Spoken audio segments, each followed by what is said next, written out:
김건희 구하기 계엄? 너 때문에 다 망쳤다? 자, 이런 말이 과연 나왔을까요? 자, 이게 이 프레임을 정말 좀 지독한 프레임을 짜고 있다는 생각이 듭니다. 일단 오늘 이 조은석 특검이 지난 6월 12일 날 시작을 했죠. 바로 6월 3일 날 이재명이 당선되고 나서 그 다음날 3개의 특검 법안을 출발을 시켰습니다. 그 중에서 가장 크게 출발한 게 조은석의 내란, 소위 말하는 내란 특검인데, 뭐 내란인지 아닌지 비상계엄이 그 지금 법원에서 판결도 나오기 전에 내란 특검 이래서 여기다가 집중을 했습니다. 그래서 세계 특검 예산이 388억이었고, 그 다음에 기간이 늘어나면서 더 늘어나서 400억 넘는 그 국민 세금을 썼고, 특히 이 조은석 특검은 155억 원, 그리고 플러스 알파. 자, 이 상황에서 이 특검부가 무려 6명. 그래서 파견 인력, 채용 인력, 또 채용도 막 했습니다. 해서 238명으로 팀을 꾸려서 지금 180일 동안 이렇게 내란몰이를 해온 거죠. 내란몰이. 검사가 무려 58명, 수사관 43명, 실무관 5명, 경찰 수사관 54명, 공수처 검사 2명, 수사관 1명, 그리고 6개월 동안 이것저것 막 뒤져가지고 27명을 재판에 넘겼고, 자, 윤석열 전 대통령에 대해서는 3건을 추가로 기소를 했습니다. 윤석열 전 대통령이 지금 구속돼서 지기현 판사에게 재판을 받는 것은, 그것은 검찰이 그때 기소를 했던 거죠. 검찰이 기소를 했던 거고, 소위 말하는 지금 혐의죠. 아직은 혐의죠. 확정된 것은 아닌 내란 우두머리 혐의. 그것은 특검에서 기소한 게 아니고 특검 나중에 이제 구속을 시켰습니다. 그런데 어쨌든 그 후에 새로 3건을 더 기소를 했습니다. 특수근무집행방해, 일반 이적죄, 위정. 특수근무집행방해는 그때 그 한남동 그 간저에 뭐 영장 쇼핑 해가지고 막 그 쳐들어갔을 때, 그때 공무 집행을 방해했다 해서 그걸 가지고 또 조은석 특검이 기소를 해서 이것도 재판을 따로 시작이 되고 있습니다. 그리고 또 무슨 뭐 일반 이적죄 해서 북한에 전단을 뿌려서 북한에 도발을 유도했다. 도발을 유도해서 계엄을 선포하려고 했다. 이런 줄거리를 막 만들어 가지고 이것도 또 기소를 했죠. 그다음에 또 위정으로 또 하나 더 기소했습니다. 바로 한덕수 전 총리 재판에서 윤석열 전 대통령이 정인으로 나가서 위정했다. 이런 건데, 이거를 이제 성과라고 오늘 쭉 이야기를 하면서 최대 성과로 뭐를 자랑했느냐면은, 수사 개시 22일 만에 윤석열 전 대통령을 신속히 재구속했다. 신속히 재구속했다. 그때, 처음에 구속됐을 때, 지기현 판사가 절차적 정당성을 위배했다고 해서 구속 취소를 했는데, 그걸 이제 다시 재구속했다. 이걸, 최대 성과로 내세웠습니다. 그리고, 이 법조계에서도 오늘 그 발표 내용을 보면은 어떤 뭐 의혹이 해소가 되기보다는 새로운 논란만 증폭시켰다. 이런 분석들이 많이 나오고, 제가 봐도 이거는 과연 목적이 뭔지, 정말 내란몰이라는 걸 스스로 실토를 했다고까지 저는 봅니다. 이게 왜냐하면은 이게 있습니다. 가장 관심을 모았던 게 그럼 윤석열 전 대통령이 왜 비상계엄을 선포를 했느냐? 이게 가장 중요하죠.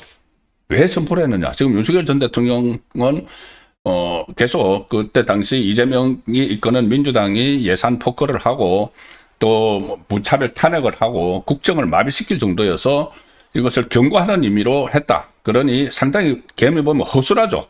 허술을 해서 한 6시간 만에 완전히 상황이 다 이제 종료가 됐는데, 이걸 지금 조은석 특검은 2년 이상을 준비를 했다고 주장을 하고 있습니다. 오늘 그거 발표해 보면은. 그리고 이 비상계엄 선포 배경을 이렇게 이야기합니다. 윤석열 전 대통령이란 이름도 호칭도 안 붙였습니다. 오늘 조은석은 그냥 윤석열 하면서 과거에 윤석열 전 대통령하고 검찰 시절에 악연이 있죠. 같이 검찰총장 겨루기도 했던 그런 것들도 오늘 막 묻어나는 그런 발표였습니다. 윤석열 전 대통령이 이 신념에 따른 것이 아니라 자신을 거스르거나 반대하는 사람을 반국가 세력으로 몰아 비상계엄을 통해 제거하려 한 사실을 확인할 수 있었다. 확인할 수 있다. 이렇게 이야기를 합니다. 그 발표문에서, 수사 발표문에서. 그런데 그것을 확인했다고 내세우는 것들이 굉장히 후순한 내용들을 막 내세웠죠. 그리고 군을 통해서 무력으로 입법권과 사법권을 장악한 후 정치적 반대 세력을 제거하고 권력을 독점 유지할 목적으로 2024년 12월 전후의 정치 상황을 국정마비로 내세워 비상계엄을 선포한 것이다. 민주당 대변인이 아니면 좌파 유튜브에서 지금까지 했던 주장들을 그대로 읽은 거나 마찬가지입니다. 특검이 수사 결과를 발표를 한다고 하면서 어떤 객관적인 팩트나 이런 것을 가지고 이야기하는 것이 아니고 지금까지 좌파 진영에서 해왔던 말을 앵무새처럼 그대로 반복을 하는 그런 발표를 한 거죠. 그리고 윤석열 전 대통령의 비상계엄 준비 시기가 2023년 10월 이전이다. 자, 그럼 2023년 10월 이전이면 2024년에 총선이 있었고, 그리고 2023년이면 취임한 지 이제 한 1년, 한 5개월 됐는데, 그 전이다. 그러니까 취임하자마자부터 비상계엄을 준비를 했다. 자, 이렇게, 지금 주장을 하는, 이게 뭐 수사 결과 발표인지, 이 좌파에서 주장하는 것을 그대로 하는 겁니다. 그대로 오늘 발표를 했습니다. 지금 윤석열 전 대통령 쪽에서 이야기하는 거나 제가 그동안의 경과를 봐도 결정적으로 이제 비상계엄이 나온 것이 비상계엄이 잘됐다 잘못됐다는 것을 떠나서 그 시점을 보면은 이게 어떻게 총선 전부터 2024년 총선 전부터 계획이 됐다고 파악을 하는 건지 분명히 작년 정기국회 때 바로 12월 달에 끝난 그 정기국회 때 가령 뭐 검사들 무더기로 막 탄핵을 해서 직무를 막 정지시키고 서울중앙지검장 이창수 지검장 그 탄핵시키고 이런 그 상황이었죠. 그리고 예산을 다 깎아버리고 이 정부에서 운영을 하는 국가를 운영해야 될 예산을 다 깎아버리고 심지어 용산 그러니까 용산 그 대통령실에 특활비 제로 만들고 검찰 특활비 제로 만들고 이런 상황이 있었는데 그것은 다 무시하고 그 전에 벌써 집권하자마자부터 비상계엄을 준비를 했다. 그래서 정적들을 다 제거하기로 했다. 이런 그 발표를 오늘 내놓은 겁니다. 그리고 특히 이 김건희 여사 문제와 관련해서 이거는 조은석 이야기를 안 합니다. 조은석이 브리핑에서 이야기를 안 하고 조은석이 짧게 하고 나서 계속 여론전을 펼쳐온 특검보가 이 이야기를 하는데 결과적으로 이렇습니다. 이런저런 이야기를 하는데 그전에는 김건희 여사가 마치 이제 비상계엄에 관여한 것처럼 그렇게 좌파에서도 막 이야기를 했죠. 그런데 비상계엄에 관여하지 않았다. 그 이야기를 합니다. 이 이야기를 왜 하느냐 하면은 안 왔다고 단정을 해버리죠. 안 왔다고 단정을 하는 이유가 뭐냐 하면은 그 다음 말입니다. 그 다음 말이 왜 비상계엄을 했느냐고 윤석열 전 대통령이 따지는데 그 표현이 너 때문에 다 망쳤다. 이렇게 했다. 그럼 뭘 망치느냐 너 때문에. 이때 너는 윤석열 전 대통령 이야기하는 거죠. 이게 특검에서 브리핑하면서 일문일답에서 나온 표현입니다. 뭐라고 했냐면은 박지영 특검보가 브리핑을 하면서 김건희 여사의 계엄 개입 의혹을 조사하면서 김건희 여사 측근들로부터 계엄을 선포했을 때 윤석열 전 대통령과 김건희 여사가 심하게 싸웠다. 김건희 여사가 윤석열 전 대통령에게 너 때문에 다 망쳤다. 면서 굉장히 분노를 했다. 이런 진술을 확보했다. 그런 취지의 진술을 확보했다. 그러니까 그렇게 싸웠기 때문에 이런 정황을 보면은 김건희 여사가 계엄을 같이 모의한 것은 아닌 것으로 보인다. 같이 이렇게 이 김건희 여사가 개입됐다는 증거를 찾지를 못하니까 그냥 그러면은 그래 개입 안 한 걸로 하고 그러니까 그러면은 이렇게 싸울 생각 개입 안 한 거지. 개입을 했다면은 안 싸웠을 거 아니야. 그러면서 관계자 이 김건희 여사 측근들로부터 들은 진술의 취지가 이런 거다고 하면서 너 때문에 다 망쳤다며 분노를 했다. 자, 그러니까 생각한 게 많았는데 너 때문에 다 망쳤다. 이렇게 그 브리핑을 했습니다. 김건희 여사가 생각한 게 많았는데 윤석열 너 때문에 다 망쳤다. 이렇게 이야기를 싸웠다. 그 진술을 그런 취지의 진술을 들었다. 전문이죠. 전문. 들었다가 되는 거죠. 그런데 그걸 마치 이 브리핑을 합니다. 그렇게 확실하지도 않은 내용을 너라고 표현을 했다고 이렇게 거의 단정적으로. 그러니까 오늘 당장 이 좌파에서 완전히 이걸 가지고 그러면은 생각한 게 많았는데 너 때문에 다 망쳤다고 하면은 생각한 게 뭐냐? 뭘 망쳤냐? 계속 국정 개입하려고 한 거 아니냐?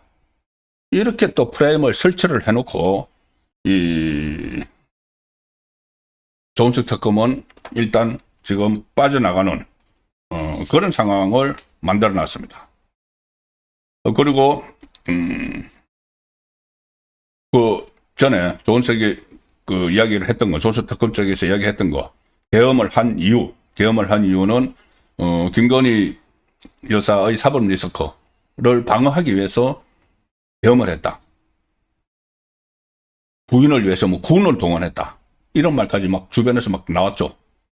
그런데 여기서는 또 그 상황은 찾지 못했다. 그때 당시 그것 때문에 했다는 것은 이렇게 격가지를 집어넣고 전체는 그걸 집어넣으면은 너무 이렇게 좀 말이 안 되기 때문에 더 이제 그 거대한 것을 집어넣기 위해서 그 부분은 아주 약하게 걸쳐만 놨습니다. 김건희 여사를 구하기 위해서 이 계엄을 했다는 것은 이 부분을 강조하기 위해서죠. 김건희 여사를 구하기 위해서 계엄을 했다고 이렇게 설치를 해버리면은 이걸 강조를 못하니까는 뭐냐 하면은 그리고 오래전부터 취임 후부터 준비를 했다는 걸 말이 안 되는 거죠. 계엄을 준비를 했다는 거. 김건희 여사 그 사법 리스크는 그 이후에 계속 벌어졌기 때문에 취임 직후부터 했다는 건 말이 안 되는 거죠. 그리고 이 윤석열 전 대통령이 자신을 거스르거나 반대하는 사람을 반국가 세력으로 몰아서 제거하려고 했는데 이 말을 집어넣기가 어려워지는 거죠. 비상계엄을 한 이유 중에. 그래서 김건희 여사 때문은 아니지만은 그래도 전체 안에는 김건희 여사의 사법 리스크도 풀어줄 그런 그 목적도 있었다. 애매모호하게 이렇게 해서 오늘 이 수사 결과라는 걸 지금 내놓은 상황입니다. 뭐 국민의힘은 뭐 당연히 제대로 된 수사 결과 하나 내놓지 못한 채 180일간의 수사를 마무리했다. 수사 결론이라기보다 내년 지방선거를 겨냥한 2차 특검의 예고편 같았다. 추가 특검 명분을 쌓기 위한 정치 브리핑이다. 자, 실제로 2차 그 특검을 위한 이유 갖다 대기 그런 브리핑이었다는 평가가 나오는데 정청래가 그런 반응을 내놨습니다. 정청래가 여기에 대해서 뭐라고 했느냐면은 심지 불만 있는 것처럼 이야기를 했습니다. 조은석 특검의 수사 결과 발표에 대해서 이렇게 이야기합니다. 정청래가 윤석열 전 대통령을 재구속하는 성과를 거두는 등 의미 있는 진전이 있었다. 그런데 여전히 밝혀야 할 의혹이 산더미다. 외환제 의혹은 제대로 수사하지 못했고 어떻고 하면서 도대체 뭘 한 거냐 이런 반응까지 나왔습니다. 그래서 이어지는 주장이 2차 특검이 필요하다는 건데 결국 내란모래를 이제 재시동 걸겠다는 이야기죠. 특히 지금 내란모래 이야기를 다시 막 내세우는 건 내란 전담재판부도 좀 집어넣었다가 다시 막 내세우는 이유가 바로 통일교 게이트 때문이죠. 통일교 게이트가 이재명을 덮치고 있기 때문에 거기에서 벗어나기 위해서 통일교 게이트를 덮기 위해서 내란몰이를 다시 막 시도를 하려고 하는데 자 그런데 지금 특검 어쨌거나 조은석 특검은 지금 돈만 왕창 쓰고 국민 세금만 막 쓰고 내란몰이를 했다는 거의 뭐 자백처럼 보이는 수사 결과를 내놓고 이제 물러가죠. 자, 그런데 물론 다른 김건희 특검, 최상병 특검도 이제 좀 있으면 다 끝납니다. 뭐 2차 특검 뭐 할지 안 할지 모르지만은 그것은 민심의 역풍을 받을 수도 있는 이야기고, 이재명이 저번부터는 이재명이 특검을 받아야 된다는 이야기가 계속 제기가 되고 있습니다.